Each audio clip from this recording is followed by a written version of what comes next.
வைகாசி மாதம் கடைசி முகூர்த்தம் இது.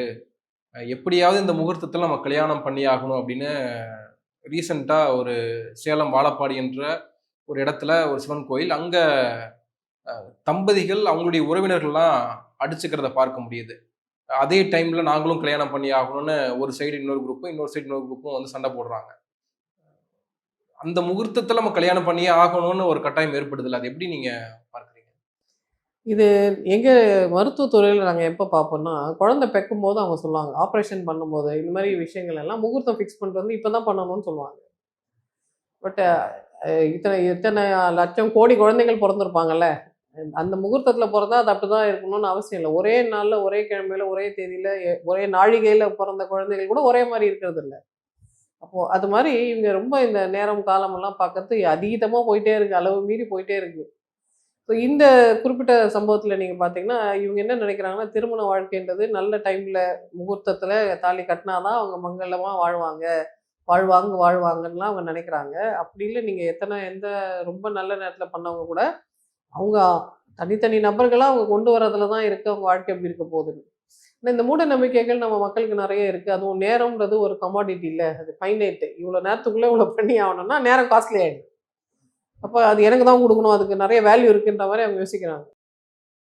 இப்ப அந்த ஒரு ஒரு விஷயமும் அதோட அந்த மகத்துவம் இருக்குல்ல. திருமண வாழ்க்கைன்றதோட சிறப்பு எப்போ வரும்? அவங்க 2 பேரும் தாம்பத்தியத்துல ஈடுபட்டு நல்லபடியா குடும்பம் நடத்தி, விட்டு குடுத்து நடந்து, அன்பும் அறனும் பேணி அப்படி இருந்தா, அந்த திருமணம் நல்லா சிறப்பா இருந்ததுன்னு ஒரு 20 வருஷம் கழிச்சு நம்ம சொல்லலாம். அவங்க தாலி கட்டி, இல்ல மோதிரம் போட்டு, இல்ல கல்யாணமே பண்ணாம கூட அப்படி வாழ முடியும்.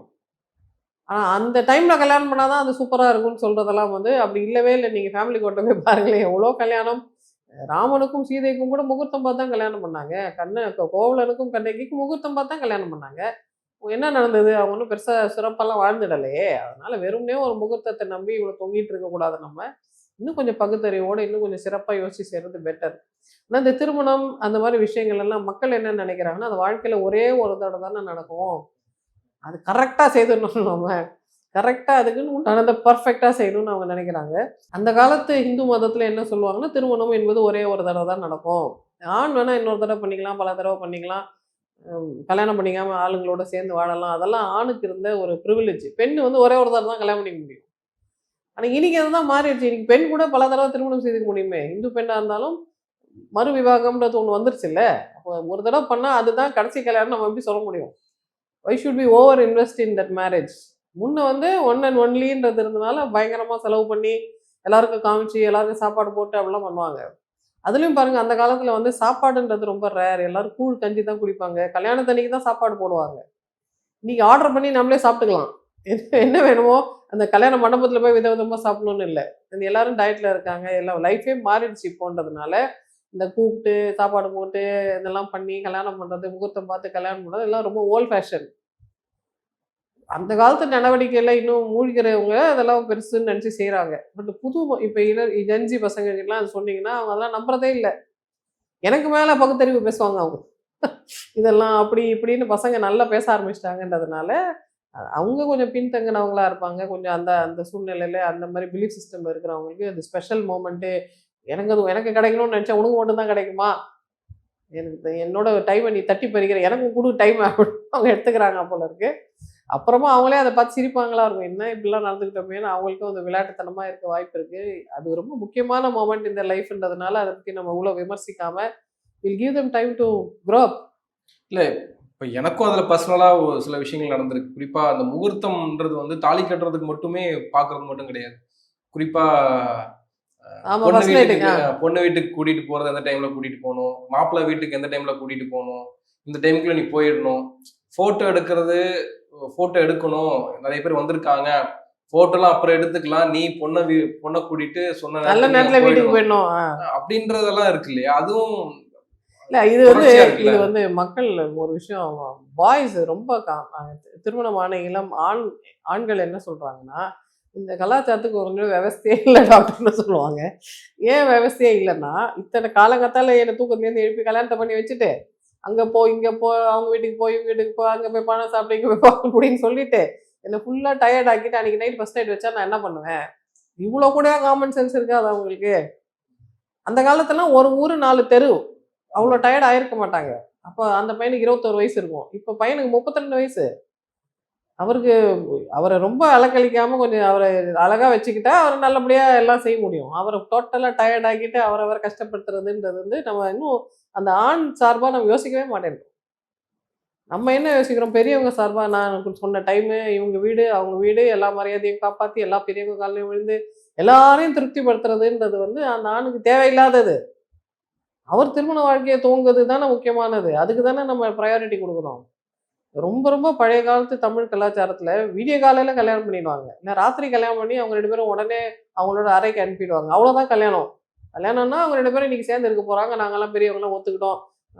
நாங்க we are giving him approval, validated marriage அவ்வளோதான்.